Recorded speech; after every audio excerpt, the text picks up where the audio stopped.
Hello everyone and welcome to the final game of day 2. This is a game from round 6 of the Paris and Blitz Rapid, and it's Maxime, Vachier, Lagrave versus Nepomniachtchi. So two of them faced each other in the candidates tournament. As you know, Jan won the candidates tournament, but now they are facing each other in Rapid. Maxime has the white pieces, and it's a really interesting game. Features a most impressive move. I'm sure you're going to enjoy it, but before we check out the game, a few words about the tournament yesterday. So thanks everyone for joining. The tournament went great. It was 2 hours of pure action. We had a lot of players, almost 5,000, 4,964 players, and the winner of the tournament was a mysterious person that goes by the handle Asenio. In the end, when I contacted him, he refused the prize. He said that he only played for fun. He said happy birthday, and he said that his prize money should go towards the second winner. So that's Manir Mandje. He was awarded the first prize as well, and Zevin Chesmud was also awarded the third prize. 2 more prizes will be awarded. It's a gesture from Michael Castagno. He said that he will pick the 2 winners, that the 2 players that played a lot of games but didn't do all that well, as that kind of reminds him of how he finishes the tournament. So he will pick those players, but we're gonna get to that, don't worry. So here, these are the top 10. Asenio in first place, Manir Mandje in second, Grandmaster Chesmud Zevin in third place, Heisenberg 01 in fourth, Ferocious Lion in fifth, Vugar Rashulov in sixth, Vincent Keimer, who also played in seventh place. He joined very late, but he had a very successful tournament. International Master Matthew G in 8th place, Mitraba International Master in 9th, and International Master Roshka Evgeny in 10th place. So congratulations to everyone who joined, and well, big congratulations to the winners. It's not easy playing basically bullet for 2 hours, because most of these guys berserked their games. As you can see, Manir Mandje berserked 71% of his games, Zevin berserked 76% of his games, and the winner Asenio berserked 32% of his games. So really impressive stuff. So that being said, let's check out the game. And as you can see up above the board, Age of CAISSA Chapter 2 is available. The link is in the description. So first you're going to have a link to the actual manga, and then a link to the stories. But I will do a separate video after this one regarding the manga, regarding the stories, regarding the progress of the creation of the manga, what's happening so far, so you guys will be well informed. But now let's stick to the game. Maxime with the white pieces opens with e4, and here we have e6. Nepo decides to play the French against the Frenchman, and he's gonna show him how it's done. But Maxime says nope, that's not happening. He says d4, we have d5, and now e5, going for the advanced variation of the French. c5, striking in the center, we have c3, nicely strengthening the center, and now knight to c6. We have knight f3, and now bishop to d7. Sorry, knight to f3 and bishop to d7, going for the Max Euwe variation, also known as the Paulsen variation. So obviously Paulsen played it before Euwe, but Euwe then also made it very popular. We have bishop to e2, and now knight g to e7.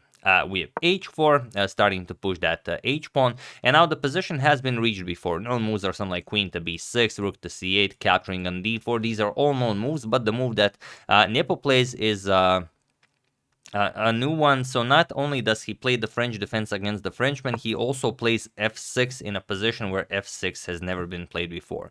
So it is now as a move 7 that we have a completely new game, and Maxime needs to figure out how to go about this. And it's a very it's a daring move, because obviously you can capture here, mess up Black's king side, then capture here, even win a pawn. So what's the idea behind this well, pawn push?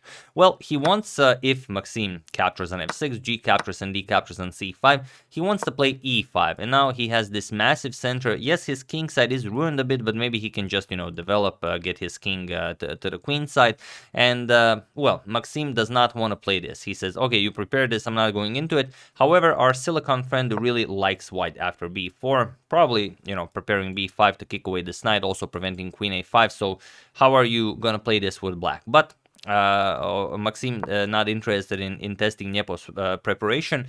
He just continues pushing his pawn. So he says h5, and now queen to b6 by Nepo, putting more pressure on the center here and attacking the b2 pawn. So now the bishop can be developed for the moment. We have g4. Maxime says this is how you play against the French. You just push pawns. You don't have to play with pieces. You just push pawns, and that's it. Good things will happen. Nepo now goes back, knight to g8, now takes care of these squares, and now the bishop can also be developed, perhaps. So knight to a3, now the knight has been developed, the knight can now come to c2, he can go to e3, or even to b5 if needed. So here we have c captures on d4, Nepo breaks the tension in the center, c captures on d4, and now f captures on e5. We have d captures on e5 and the bishop to c5, now putting pressure on this f2 pawn. And here Maxime could definitely just castle here, defend his pawn here, and say, okay, it's a pretty weird position, but maybe I can play this. But after knight to h6, going after the g pawn, it's how do you continue this with white? It's just very ugly. You have to play something like knight g5 to defend this pawn, but then you give up this pawn, then black has just massive control in the center, and you know, black is coming for the white king. So instead, after bishop to c5, we have knight to b5. Maxime says this is not a problem, you can have your f2 pawn. And here Nepo has to decide whether to capture the pawn or not, but he doesn't. He actually plays a move that seems to be even stronger. Maybe it's not, but it seems to be. He plays knight captures on e5, and now he says, alright, now your knight is attacked, the f2 pawn is attacked, and also your knight on b5 is under attack. So what do you play here? Here we have knight captures on e5, Maxime grabs this knight, and now again Nepo makes a very interesting decision. He doesn't grab the f2 pawn, he just picks up the knight here, and he allows white to castle, and it's very hard to justify such a move. Who amongst us would not play bishop captures on f2? It's simply a move that must be played. You don't even think when there's such a move. Why wouldn't you play it? That's the question. I can't figure out the reason behind Nepo not playing that, but he just allowed white to castle. He played bishop captures on b5, and here Maxime quickly castles the safety. But of course, who are we to question the World Chess Championship challenger? Obviously, there's a very good reason behind it. So here, knight to f6, he continues development, but now comes bishop captures on b5 with check, queen captures, and now g5, removing this knight from f6, knight to e4, now with a nice double attack here, and now comes queen to g4, putting pressure on e6, but Nepo deals with this very easily. He just plays queen to b6, now the queen, the bishop, and the knight are all attacking the f2 pawn, and the queen is nicely defending this e6 pawn. But this is where Maxime starts getting really creative. Here Maxime plays g6, and now what do you play here? Well, it's a very tricky move. If you play something like bishop captures on f2, we're just gonna play king to h1. And now again, how do you continue this? It's a very ugly position. If you go for material knight g3 check, we can just play king to g2. Now there's a double attack on your bishop, and if you pick up the rook, we're just gonna play queen to a4 check, and now you're lost. We're either gonna checkmate the king here, or you're gonna go here, and it doesn't help. If king here, we're just gonna play queen d7, and there's no defense against this checkmate. So really incredible stuff. So of course he didn't go for that. He could play h6. This is also very interesting, and this is the best thing to do. Then we'd see some like queen f4 going after f7, but then rook to f8 attacks the queen, and now knight f7. So it's an ugly position maybe, but black really doesn't care because the white's attack is over. He's just gonna continue developing, and you know, still enjoy his very good position here. So after g6, we have queenside castles. He doesn't care about any such threats, but now Maxime really gets a lot of activity here. He plays bishop to f4, and now the bishop slicing all the way here and the queen slicing this way is going to make life really hard for the black king. You can never move the king because then you go into the line of fire of the bishop. So here he plays h captures on g4, and now rook 8 to c1. And look at how everything is starting to make sense here. This is the good stuff being made. And now the problem is, if you go for something like rook captures on h5, it kind of does make sense. You might want to double rooks on the h file. You lose the game on the spot. Knight captures on g6, and what do you play now? How do you continue this game? The rook is being threatened, and once you move the rook, we're just gonna play b4, and the bishop cannot move. The rook is on c1, so you'd have to capture with the queen, but now you give up the e6 pawn. Queen captures on e6, and this is now game over. You're gonna play rook d7, just queen to e8 check, rook to d8, and knight to e7 will be checkmate. So incredible stuff. So after rook 8 to c1, we have g captures on h5. Now it comes with an attack on the queen, so white does not have time for any knight to g6 action. So instead we have queen to g6, and now comes rook h to f8, attacking this bishop. Black would even be very happy to give up the exchange to eliminate such a strong piece. But of course Maxime knows this. He just moves the bishop to h2, and now comes rook to f6 with an attack on the queen.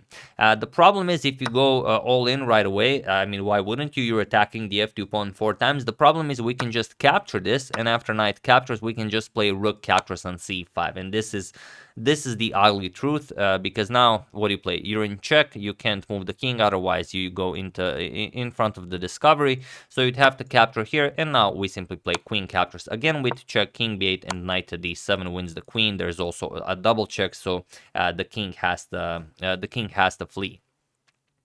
So here, after bishop to h2, we have rook to f6 attacking the white queen, and now queen captures on g7. And now here you have to play knight captures on f2. This is the this is the critical position where knight captures on f2 has to be played. And now after the king moves, you want to avoid any discoveries. Now knight back to e4, and the game continues. So this is what should have happened in the game if the greatest moves were played. However, in the game, rook captures on f2 was played, and now it seems even deadlier, because now the rook can simply move anywhere and open up a discovery. It seems like white cannot defend against all of the threats, but unfortunately for Nepo, white doesn't have to defend, because it's actually white who's attacking here. So here, rook captures on f2 was played. We have knight captures, but now the problem is white has such a devastating move that completely shatters all of black's hopes. So feel free to pause the video here and try to find this move for Maxime while I give you a couple of seconds.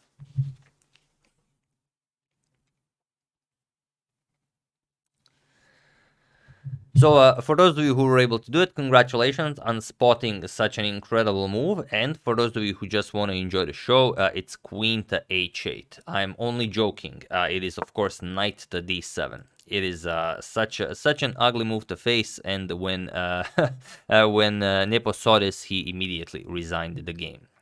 So yeah, it was in this position on move 26 that Nepomniachtchi resigned the game, as there is nothing more to be done here. Look at this bishop slicing over here, the knight and the rook attacking the bishop here, and what do you play here? Yeah, there are some things you can try. Let's say you try a discovery, knight to d3 check, you want to pick up the rook, but white says not a problem, we're just going to eliminate this bishop with check, and my knight is still attacking your queen, so you're going to lose it whatever you play. Knight captures with check, and there is no move for the king. You have to capture the knight, and after pawn captures, queen to c7 will be checkmate.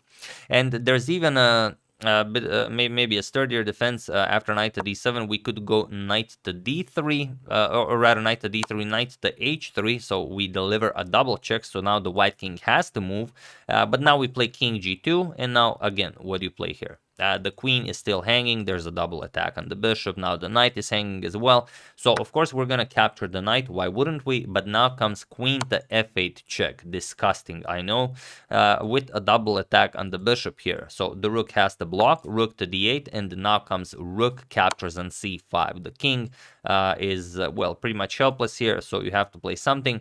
Queen captures on c5. Now we're just gonna capture with the queen, or you don't have to capture with. Oh, okay, we can just show it. If you capture with the queen, king d7, and now we simply go for the attack. King to e8. We're gonna play queen captures on e6 with check, king f8, and now king captures on h3.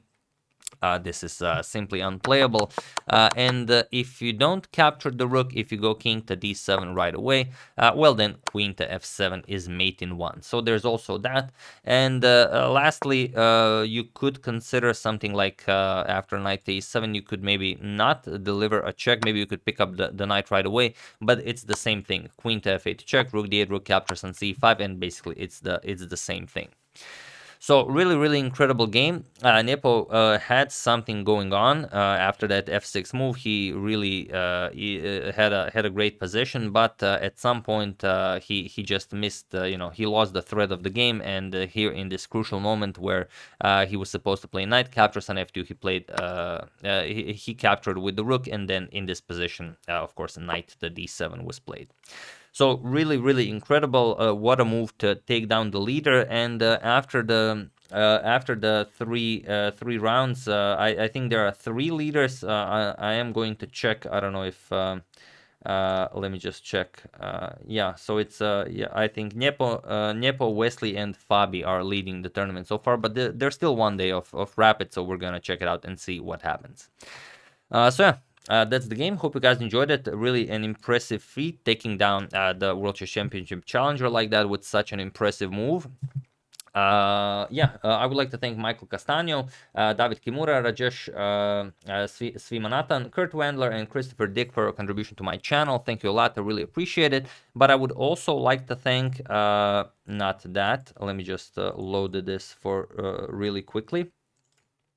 All the people that contributed to the prizes for the tournament yesterday. Here are all the people that contributed, so thank you for that.